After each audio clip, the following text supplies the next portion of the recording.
Citation है case का 2006 7 SCC 1। इसमें बात हो रही है representation of people's act 1951 legislation की। इसको जो है अमेंड किया गया था 2003 में, और अमेंडमेंट ये था कि by this amendment the requirement of domicile in the state council for getting elected to the Rajya Sabha was deleted. हुआ क्या था कि इस अमेंडमेंट के द्वारा जो डोमिसाइल की रिक्वायरमेंट होती थी स्टेट काउंसिल में इलेक्ट होने के लिए, राज्यसभा जाने के लिए स्टेट काउंसिल में, वो उसको खत्म कर दिया गया था। तो बात क्या है कि होता क्या है जनरली कि देखो ब्रिटेन में जैसे है कि पीएम हमेशा क्या होगा, डायरेक्टली इलेक्टेड होगा पीपल के द्वारा। उसी तरीके का हमारा भी पार्लियामेंट्री फॉर्म है। तो इंडिया में भी यही माना जाता है कि PM should always be from Lok Sabha, means he should be directly elected by the people, because in a democracy if you are going to represent the will of the people then it is presumed that at least you must be, मतलब presumed that at least you at मतलब कि at last you that is PM must be directly elected। तो democracy में ऐसा माना जाता है, लेकिन ये कहीं पे लिखा हुआ नहीं है कि पार्लियामेंट्री फॉर्म में जो है कहीं भी पीएम होगा तो वो मतलब कि डायरेक्टली इलेक्टेड ही होना चाहिए। तो एक कन्वेंशन है ये। इसीलिए हम देख चुके हैं कि मनमोहन सिंह जो थे राज्यसभा से राज्यसभा के द्वारा आए थे, डायरेक्टली इलेक्टेड नहीं थे। राज्यसभा में डायरेक्टली होता है, तो राज्यसभा से इलेक्ट होके वो आए थे, पीएम बने थे हमारे। तो ऐसा कोई नियम है नहीं एज सच कि जो डायरेक्टली इलेक्टेड होगा वो पीएम, मतलब कि वही पीएम बनेगा। ये एक कन्वेंशन है, ऐसा कहीं लिखा हुआ है नहीं। तो अब क्या हो रहा है कि हमारा जो अमेंडमेंट कहता है कि ये राज्यसभा का इलेक्शन लड़ने के लिए स्टेट के डोमिसाइल की रिक्वायरमेंट को खत्म कर रहा है ये अमेंडमेंट। और पहले क्या होता था कि earlier the provision was that you must be the domicile of the state from where you are going to contest election for Rajya Sabha. तो पहले क्या था कि जिस स्टेट के राज्यसभा के लिए मतलब इलेक्शन के लिए कॉन्टेस्ट करने जा रहे हैं उस स्टेट का आपको डोमिसाइल होना था। लेकिन अब क्या है, अब इस चीज को चेंज कर दिया गया है। अब there is no need to be the domicile of that particular state. और उस टाइम जो दिया गया था कि आपको उसी स्टेट से होना चाहिए, इसका रीजन ऐसे मतलब कि मान लो कि उस समय अगर दिया होगा स्टार्टिंग में के टाइम में जब ये बना था रिप्रेजेंटेशन ऑफ पीपल्स एक्ट 1951, कि अगर हम जिस स्टेट के हैं उसी को उस स्टेट के बारे में ज्यादा जानकारी होगी, उस स्टेट के कंडीशन के बारे में, उस स्टेट के सर्कमस्टांसेस के बारे में उसी को ज्यादा जानकारी होगी। इसलिए हो सकता है उस टाइम पे ऐसा इसी सोच के लिए कर दिया गया होगा कि आपको उसी स्टेट का डोमिसाइल होना चाहिए। लेकिन यहाँ पे अभी वो उस चीज को चेंज किया जा रहा है 2003 में। तो इसी अमेंडमेंट को चैलेंज किया गया था कुलदीप नैयर के द्वारा। कुलदीप नैयर जो है बहुत ही रिनोन्ड जर्नलिस्ट है। समझ में आ रहा है ना? क्लियर हो। अमन, हेलो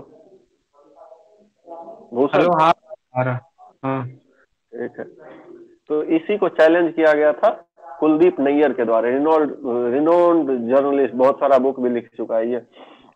तो इसका पर्पस क्या था चैलेंज करने का? स्टेट के डोमिसाइल को खत्म करने का मतलब है you are going to violate basically the federal structure of the Indian constitution which is the part of the federal structure, basic structure.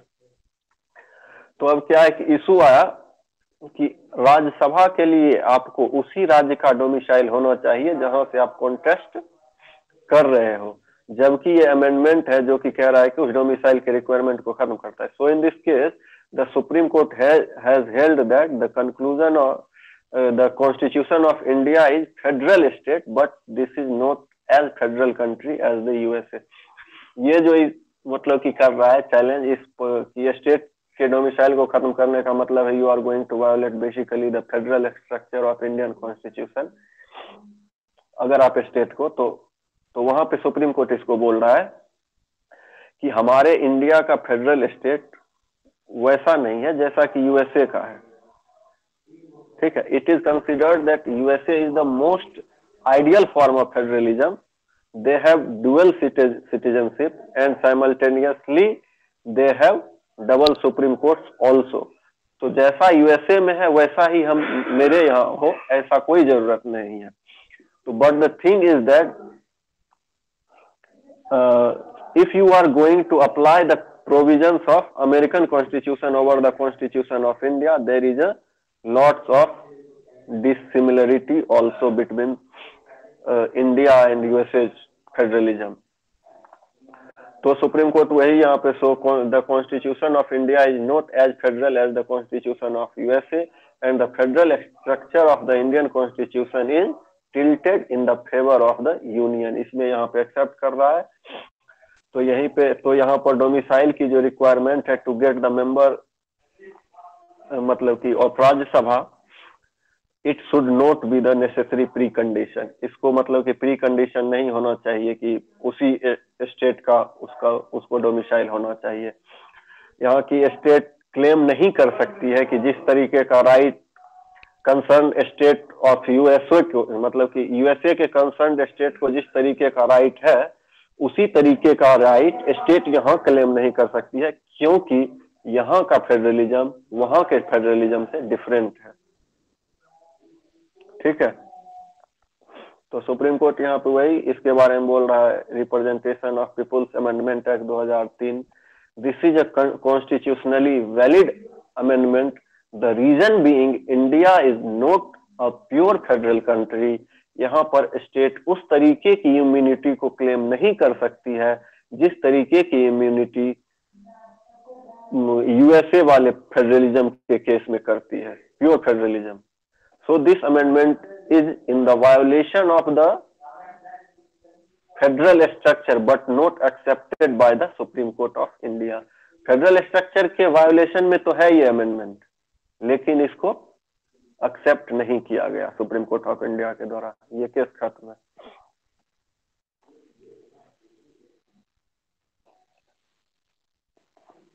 ठीक है, ओके। हाँ इसमें कुछ खास नहीं था। उसके बाद एक केस है अपना state of Haryana versus state of Punjab का। ठीक है, ये इसका है साइटेशन 2002 और ये 2002 SCC 507। इसमें क्या है कि पंजाब के पास जो बहुत सारा वाटर होता है वो हरियाणा को देता है, हरियाणा फिर दिल्ली को प्रोवाइड करता है, इसी तरीके से चलता रहता है। तो यहाँ पे प्रॉब्लम चल रहा था पानी का देने का कि कैसे कैसे शेयर करना है पानी को। तो यहाँ पे यूनियन गवर्नमेंट एक नोटिफिकेशन इशू करती है 24 मार्च 1976 को, और नोटिफिकेशन में बोला गया कि सतलज यमुना लिंक प्रोजेक्ट बनेगा जिसका टोटल स्ट्रेच एरिया होगा 214 किलोमीटर। ठीक है, तो मतलब कि 214 किलोमीटर लंबी कैनाल होगी जो सतलज और यमुना को कनेक्ट करेगी to facilitate water supply in the state of Haryana. तो इसमें क्या हुआ था कि पंजाब का 122 किलोमीटर का आना था और हरियाणा का 92 किलोमीटर का आना था। तो हरियाणा अपना कंप्लीट कर लेता है। There is no considerable development on the part of the state of Punjab. Haryana अपने तरफ का कर लिया है कंप्लीट, बट यहाँ पे पंजाब के तरफ से नहीं हुआ है, because may be Punjab is not much interested in sharing the water with the state of Haryana. तो सेंट्रल गवर्नमेंट जो नोटिफिकेशन निकाला था तो यहाँ पे हरियाणा कंप्लीट कर रहा है, लेकिन ये फिर पंजाब नहीं कर रहा है। तो उसके बाद फिर ऐसे ही चलता है। सेंट्रल गवर्नमेंट नोटिफिकेशन निकाला था and the cost would have been made by the central government. तो अब आगे आ रहा है कि state of Punjab has not completed its part making of Sutlej Yamuna, वही सब चीज है। देन हाँ, तो यहाँ पे क्या हुआ था कि रेगुलरली यहाँ पे बोला गया, लेकिन ये पंजाब माना नहीं। तो उसके बाद यहाँ पे state of Haryana decided to move to the supreme court. तो यहाँ पे अब स्टेट ऑफ हरियाणा मूव कर रही है supreme court, and then supreme court has ordered the state of Punjab for the completion of the portion which belongs to the particular area. But here continuously Supreme Court is saying, and government of Punjab is not following the order of the Supreme Court. Then ultimately on 4th January 2004, Supreme Court passed the order, and through that order the Supreme Court has directed Union government, अब पंजाब को छोड़ दो, now Union government will carry out its obligation and directed to mobilize central agency to control of the canal back of Punjab. उन्होंने बोला कि जब पंजाब अपना काम नहीं कर पा रहा है, तो now this is the responsibility of the central government to execute the portion which has to be performed by the state of Punjab।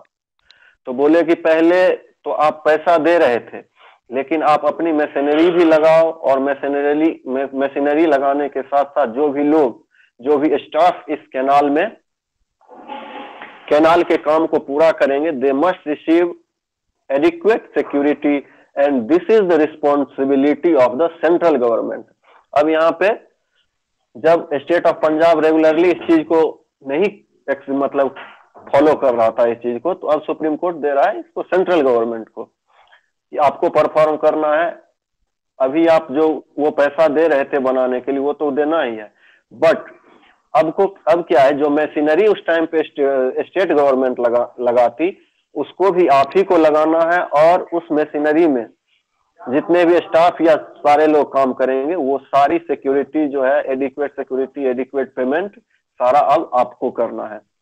So here Supreme Court deputed the central government to finish the work of the state of Punjab, and simultaneously Supreme Court also imposed cost over the state of Punjab for constantly denying the order of the Supreme Court। तो उसके बाद central government को तो depute कर ही दी थी, और उसके बाद इधर पंजाब के ऊपर कॉस्ट भी लगाई थी इसमें। तो स्टेट ऑफ पंजाब की तरफ से यहाँ पे एक मतलब कि ये सुप्रीम कोर्ट का हो गया। तो उसके बाद यहाँ पे स्टेट ऑफ पंजाब का एक ऑब्जेक्शन रेज किया गया कि supreme court can not exercise it's jurisdiction under article 133 because this is a dispute which is related to the distribution of water। For the water distribution there is a different clause, that is article 262 of the Constitution of India। तो यहाँ पे state of Punjab अपने तरफ से objection raise कर रही है कि सुप्रीम कोर्ट यहाँ पे 131 जो कि ओरिजिनल ज्यूरिसडिक्शन की बात करता है, आप यहाँ पे एक्सरसाइज नहीं कर सकते हो, क्योंकि ये मैटर है वाटर डिस्ट्रीब्यूशन का, और वाटर डिस्ट्रीब्यूशन के लिए अपने कॉन्स्टिट्यूशन ऑफ इंडिया में एक अलग से सेपरेट आर्टिकल दिया गया है, आर्टिकल 262। आर्टिकल 262 जो है वाटर डिस्प्यूट को कैसे रिजॉल्व किया जाए, पार्लियामेंट को ऑथोराइज करती है। But in this case supreme court has held this is not a water dispute, because this is not something which is related with the sharing of water between two states, but this is something which is related with the finishing of an unfinished work on the behalf of the state of Punjab। तो यहाँ पे supreme court इस चीज को accept ही नहीं कर रही है, ये वाटर डिस्प्यूट का मामला है, ये इस तरीके मतलब कोई अनफिनिश्ड वर्क है, और उस अनफिनिश्ड वर्क को स्टेट गवर्नमेंट के, स्टेट ऑफ पंजाब के बिहाफ पे अब सेंट्रल गवर्नमेंट करेगी। So we use our original jurisdiction, and by exercising our original jurisdiction we are giving order to the central government to complete the part of the state of Punjab। तो यहाँ पे इसका जो एक state of Punjab का जो objection है, उसको भी नहीं, उस पे भी मतलब कि ये नहीं किया, उसको भी कर दिया ऑब्जेक्ट। कर दिया, इस मतलब कि डिनाई कर दिया है, माना ही नहीं कि ये वाटर डिस्प्यूट है, ये एक अनफिनिश्ड वर्क था जिसको कि कंप्लीट करवाना था, ऐसा ये माना है। तो यहाँ पे अगर पंजाब के टेरिटोरियल सोवरेनिटी की बात करें तो सुप्रीम कोर्ट ने बोला कि it is an example which is basically, the Supreme Court is going to set an example in the direction of the cooperative federalism. Being the part of the same country, cooperation among the state is very much important. If one state little bit resisting the Supreme Court through order in implement such a क्या होगा यहाँ पे, तो वही cooperative federalism की बात है, आगे पता नहीं चल रहा है। ठीक है। हाँ, अरे वो वाला याद करो जो बताए थे मोदी जी का डायलॉग, सबका साथ सबका प्रयास। सबका विकास, हाँ। हाँ, उसी की ये बात, उसी से रिलेट करके बताए थे। हाँ। तो यहाँ याद आ पे रहा है। सुप्रीम कोर्ट को उठना ही पड़ेगा इसके लिए। तो ये केस भी खत्म हो जाता है और कुछ नहीं है, 2 केस खत्म हो गया। कोऑपरेटिव फेडरलिज्म ये ना मैम थोड़ा अच्छा से बताई थी, लेकिन वही हमको ध्यान में नहीं आ रहा है क्या क्या बोली। कोऑपरेटिव फेडरलिज्म में यही कि स्टेट और सेंटर दोनों को कोऑपरेट करना पड़ेगा चीजों में। अगर इसके लिए थोड़ा सा और आगे बढ़ते हैं हम लोग, केस को छोड़ के देखते हैं कि कुछ कुछ जो कमिटी रिपोर्ट रिकमेंडेशन कुछ आया है, तो कहाँ सेंटर स्टेट का कन्फ्लिक्ट हुआ, कहाँ पे इसको बचाने की बात हुई है फेडरलिज्म की। अब आते हैं पॉइंट पे। ये दोनों केस बहुत ही छोटा था, कुछ खास नहीं था इस केस में। ठीक है, अब आते हैं शानदार पॉइंट पे, ध्यान से सुनना। Circumstances where there was a conflict between center and state। तो पहले बात करते हैं Raghuram Rajan committee recommendation report 2013 की। तो इस कमेटी को कॉन्स्टिट्यूट किया गया था उस टाइम के यूपीए गवर्नमेंट के द्वारा for the composite development index for all the states. तो सभी स्टेट्स के कंपोजिट डेवलपमेंट के लिए किया गया था ये। तो हुआ क्या था कि उस टाइम पे तो कुछ स्टेट डेवलप्ड थी, कुछ स्टेट अंडर डेवलप्ड थी। उस टाइम पे कुछ डिमांड स्टेट भी चल रहे थे। तो there is a Gadgil Mukherjee formula. Gadgil Mukherjee formula is being used since past several decades for the allocation of funds among the states. तो पहले जो था गाडगिल मुखर्जी फॉर्मूला का यूज किया जाता था कि स्टेट और सेंटर के स्टेट के बीच जो है फंड एलोकेट करने के लिए। तो नॉर्मल रूल ये था कि सेंट्रल गवर्नमेंट जो असिस्टेंस देगी स्टेट गवर्नमेंट को, उसमें 30% ग्रांट जो होता है, उसमें 30% जो होता है वो ग्रांट होता है और 70% जो होता है लोन होता है। सेंट्रल गवर्नमेंट कुछ भी दे रही है तो उसमें 70% लोन होगा और 30% ग्रांट होगा।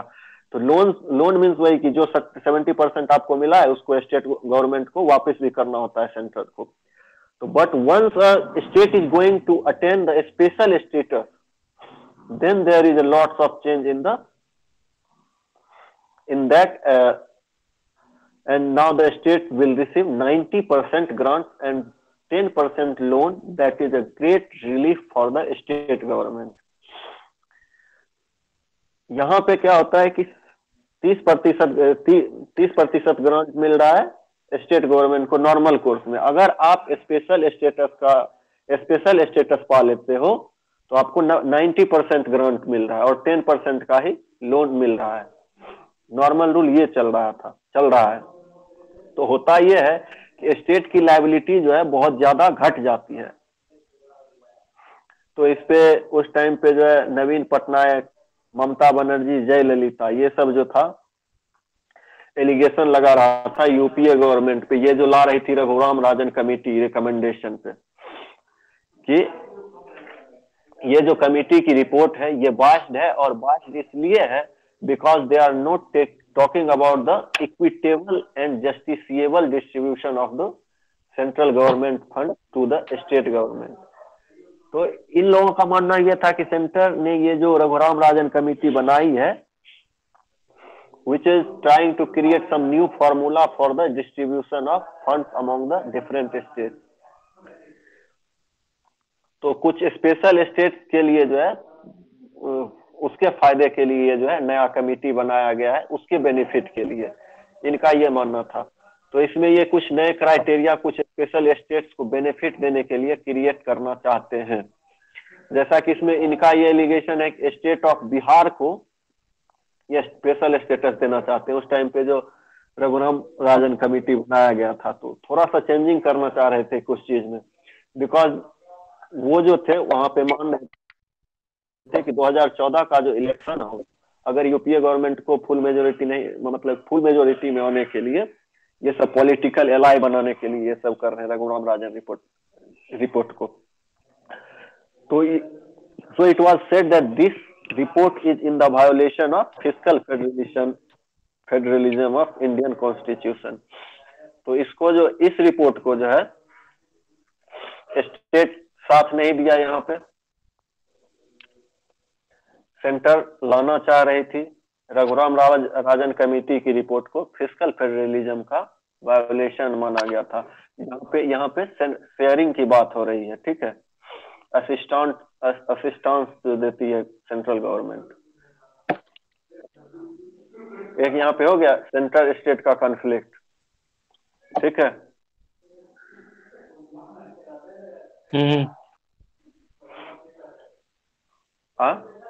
मेरे हो गया कि मतलब कि यूज कर सकते हो इसको, ठीक है, अगर लिखना पड़े तो। अगर सेंट्रल स्टेट के लिए फेडरलिज्म में अगर कहीं कॉन्फ्लिक्ट हुआ है तो इसको फिस्कल फेडरलिज्म का माना जा रहा है। अब अगर बात करें तो दूसरा है एक NCTC, national counter terrorism centre. पहले से ही था एनआईए, सीबीआई। एनआईए पहले से वर्क कर रही है। एनआईए है इन्वेस्टिगेटिंग एजेंसी और नेशनल काउंटर टेररिज्म सेंटर है इंटेलिजेंस एजेंसी। तो एनसीटीसी जो ला रही है यूपीए गवर्नमेंट, इसके थ्रू जो है बहुत ज्यादा पावर देना चाह रही है एनसीटीसी को, जबकि पहले से ही एनआईए और सीबीआई है, ठीक है। तो इसमें पावर क्या दिया गया है एनसीटीसी को कि किसी भी स्टेट में जाकर के without informing the concerned state government they can perform their function. और इसको जो ला रही थी ये देखो, सीबीआई का क्या है कि सीबीआई तो मतलब कि बिना स्टेट के क्या बोलते परमिशन के जा ही नहीं सकती है। सीबीआई दो तरीके से जा सकती है, या सुप्रीम कोर्ट या हाई कोर्ट के ऑर्डर के द्वारा, या कंसर्न स्टेट रिक्वेस्ट करती है इनिशिएट करने के लिए किसी भी मैटर में सीबीआई प्रोब को, ठीक है। अपने मन से सीबीआई सुओ मोटो कॉग्निजेंस नहीं ले सकती है। एनआईए जो कि ऑलरेडी वर्क कर रही थी पहले से ही, उसको भी स्पेशल पावर दिया ही गया है कि किसी भी स्टेट में जाकर इन्वेस्टिगेट कर सकती है। लेकिन यहाँ पे क्या आया कि इसको पावर दे दिया गया था कि किसी भी स्टेट में जाकर विदाउट इन्फॉर्मिंग द, बिना कंसर्न स्टेट को इन्फॉर्म किए हुए जो है आप फंक्शन कर सकते हो, वहां पे अपना इन्वेस्टिगेशन फंक्शन कर सकते हो। तो खास बात इसमें क्या था कि उस टाइम पे यूपीए गवर्नमेंट जो थी, एनसीटीसी जो बना रही थी विदाउट पासिंग अ बिल, बिना बिल पास किए हुए ही ये एनसीटीसी बना रही थी। तो बात है कि स्टैट्यूटरी स्टेटस के लिए they did not want to create this NCTC through a separate bill, but they wanted to create this body under the Unlawful Activities Prevention Act, क्योंकि इसमें एक प्रोविजन है इसमें अनलॉफुल एक्टिविटीज प्रिवेंशन एक्ट में कि जो इसको मतलब कि ये अथॉरिटी देता है कि स्पेशल इन्वेस्टिगेटिंग एजेंसी को काउंटर टेररिज्म के लिए क्रिएट किया जा सकता है। तो कांग्रेस गवर्नमेंट यहाँ पे जो है इसी का यूज कर रही है, UPA government. Unlawful activities prevention act में जो दिया गया है, काउंटर टेररिज्म के लिए इन्वेस्टिगेटिंग एजेंसी को क्रिएट कर सकती है। लेकिन यहाँ पे यूपीए गवर्नमेंट क्या चाहती थी कि अगर आप बिना लाए हुए through any executive order you are going to create a body under the existing unlawful activities prevention act, तो इसमें escape क्या मिलता है कि you are going to avoid discussion on the floor of the house। तो जो non UPA states थे उनका मेन ऑब्जेक्शन क्या था कि एनसीटीसी के through basically the UPA government और union government wants to control the law and order of the different states which is specifically the matters of the state list. ठीक है, तो वहां पे वही ये सारा उसी टाइम का चल रहा है जब इलेक्शन होने वाला था, तो उसी टाइम पे अपना स्टेट को कंट्रोल करने के लिए यूपीए कर रही है। तो एनसीटीसी के थ्रू जो है यूनियन गवर्नमेंट डिफरेंट स्टेट के लॉ एंड ऑर्डर को अपने कंट्रोल में लेना चाहते थे, बिना स्टेट के मशीनरी को इन्फॉर्म किए हुए, जो कि बहुत ज्यादा पावर दे रही थी एनसीटीसी को, इसीलिए ये बना रही थी। Thus they are basically breaching the concept of federal structure of the Constitution of India। ठीक है, तो यहाँ पे एक कॉन्फ्लिक्ट था। तो by the creation of NCTC basically the central government wants to intervene in the area of law and order which is in the executive domain of the state government। ठीक है, हाँ। अब चलते हैं एक फिस्कल फेडरलिज्म का बात करते हैं। ये एग्जांपल में यूज कर सकते हैं, एकदम आराम से सुनो, relax. Recommendation of 14th finance commission. Fiscal federalism की अगर बात करते हैं तो इंडिया में अगर करते हैं इसकी बात, तो अभी तक जो चलता है कि states were very much dependent upon union government. So it is the ये बात कर रिकमेंडेशन ऑफ 14th कमीशन बोल रहे थे क्या? तो अभी तक जो चल रहा था 14th कमीशन का जो रिकमेंडेशन है, तो अभी से पहले जो चल रहा था कि स्टेट गवर्नमेंट जो थी यूनियन गवर्नमेंट पे ज्यादा डिपेंडेंट थी। So it is the central government which is going to decide that how the revenue should be allocated among the different state. तो अभी तक क्या होता था कि नॉर्मली जो यूनियन गवर्नमेंट जो होती थी, कलेक्टेड रेवेन्यू का 30 से 32% ही स्टेट्स के साथ शेयर किया करती थी। लेकिन 14वां finance commission they have suggested central government that now there should be a revenue sharing between the center and state on the basis of 42% enhance। मतलब 10% का enhance की बात कर रहा है। ये means 42% of the collected revenue should be shared with the different states by the central government। So this recommendation was accepted by the Modi government in the year of 2015। 14वां finance commission का जो आया था मतलब कि ये किया था रिकमेंड कि आप जो कलेक्टेड रेवेन्यू का 30 से 32% ही स्टेट के साथ शेयर करते हो, अब उसको 42% करो। और इसको 2015 में मोदी गवर्नमेंट के द्वारा एक्सेप्ट किया गया था। और 42% का जो रेवेन्यू शेयरिंग है अपने इंडिपेंडेंट होने के बाद का सबसे हाईएस्ट रेवेन्यू शेयरिंग है।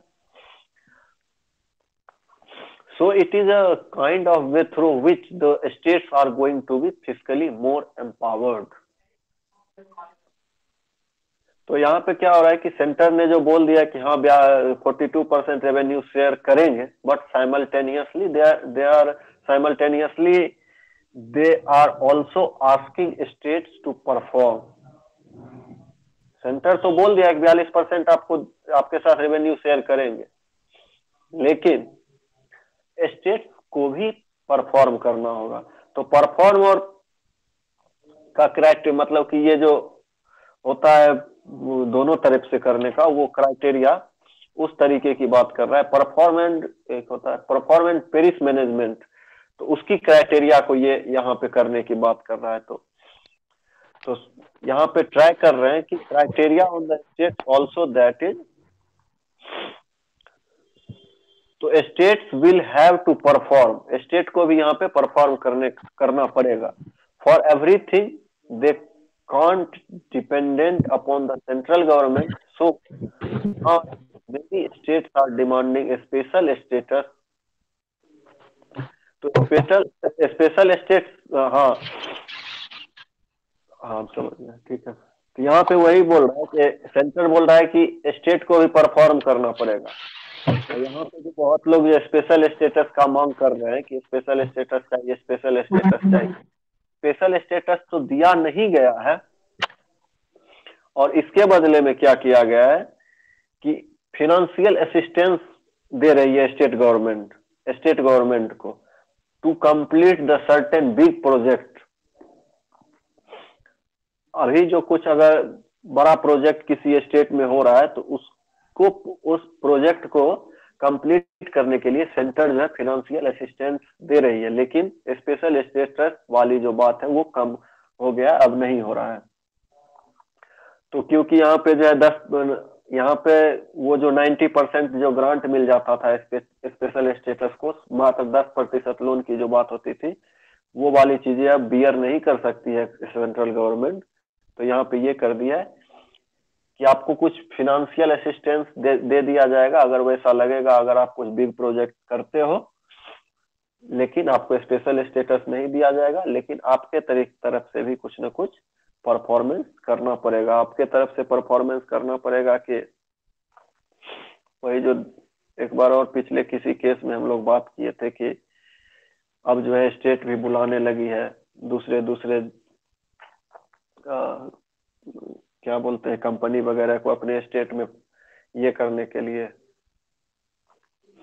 अपने स्टेट के साथ। हाँ SR बोमई वाले केस में सर। हाँ, तो कि आप आओ मेरे स्टेट में आप इन्वेस्ट करो और यहाँ पे काम करो। तो अब थोड़ा सा ये कॉम्पिटिटिव फेडरलिज्म की बात हो गई यहाँ पे। तो यहाँ पे उससे कॉम्पिटिटिव फेडरलिज्म बढ़ा है, और इसमें जो है फिजिकल फेडरलिज्म वाली बात जो है वही है कि 10% इनहाउस तो किया गया है, लेकिन यहाँ पे सेंटर जो है साइमल्टेनियसली बोल रही है कि आप भी परफॉर्म करो, सब चीज के लिए आप सेंटर पे ही डिपेंडेंट नहीं हो सकते हो। हाँ, अगर कहीं कोई भी प्रोजेक्ट होता है तो आपको कुछ फिनेंशियल असिस्टेंस दिया जाएगा। 14th कमीशन वाले रिपोर्ट के बाद 42% असिस्टेंस मिल रही है इसको, ठीक है।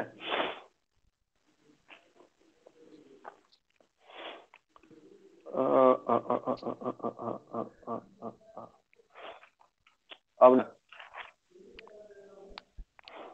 नए में अगर देख लें तो बेहद मजेदार है, कोविड क्राइसिस की बात है, ठीक है।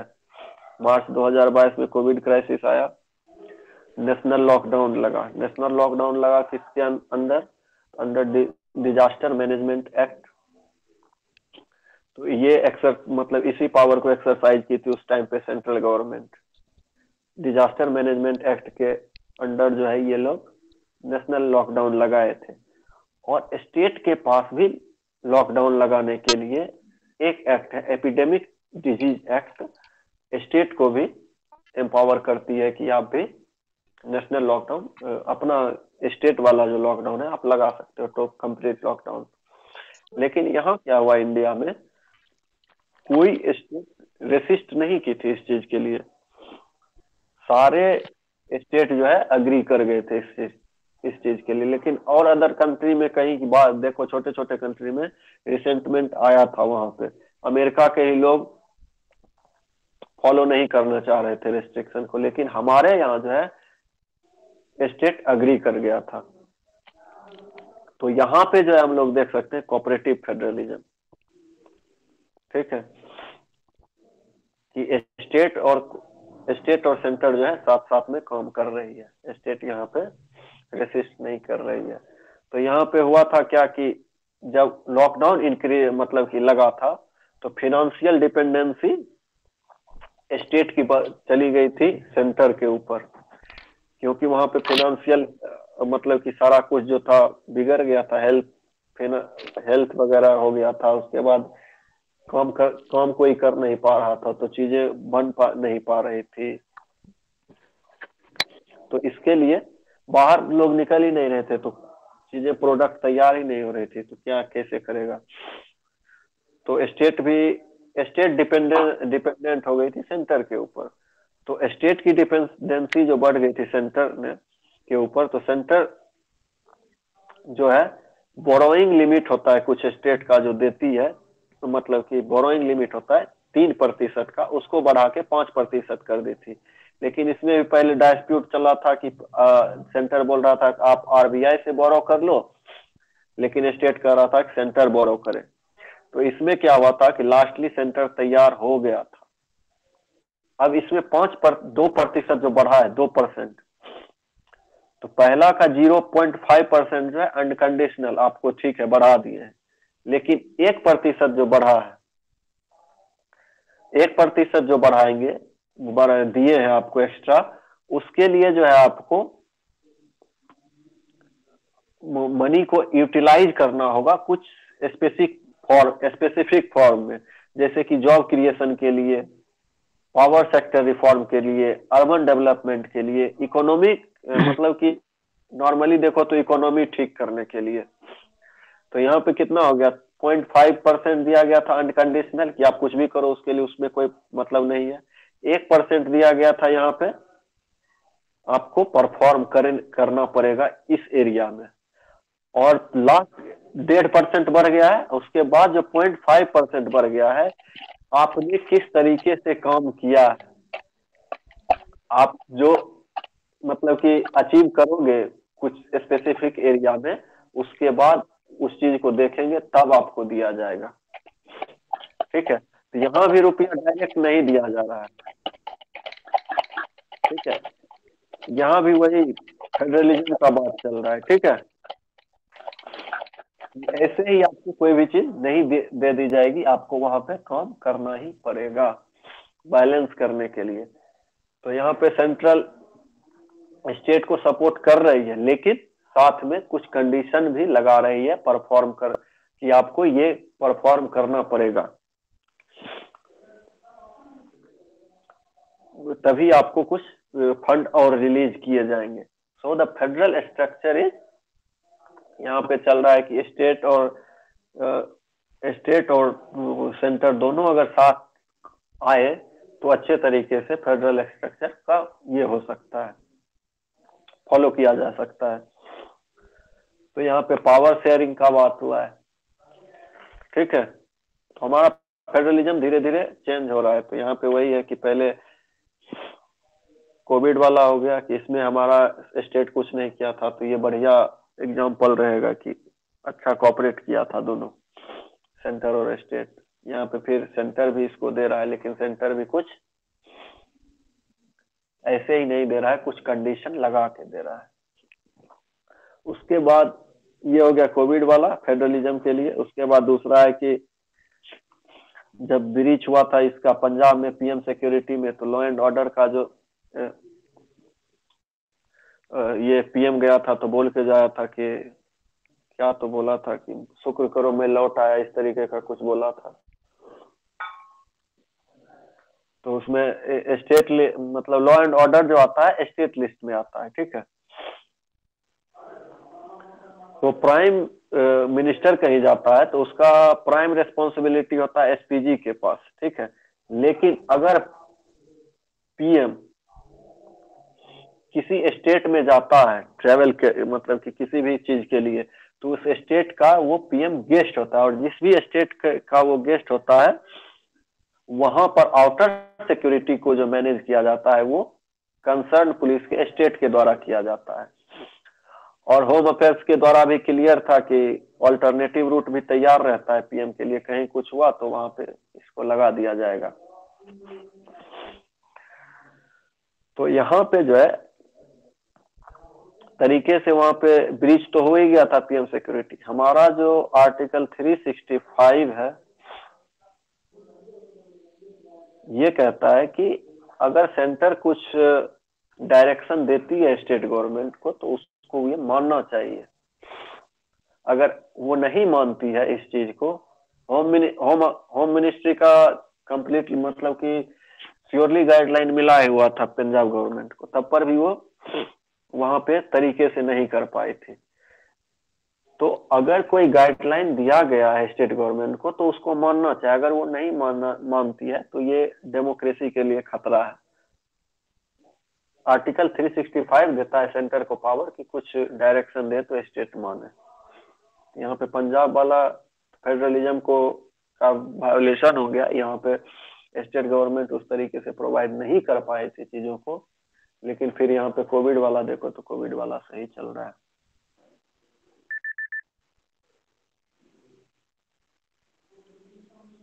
ठीक है, हम्म। बस हो गया।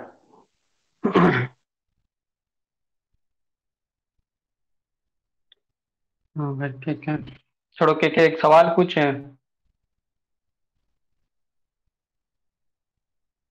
के पूछना भाई। हाँ हाँ बोलो ना। भाई देखो, मेरे साथ समस्या ये है ना कि हमको बनाना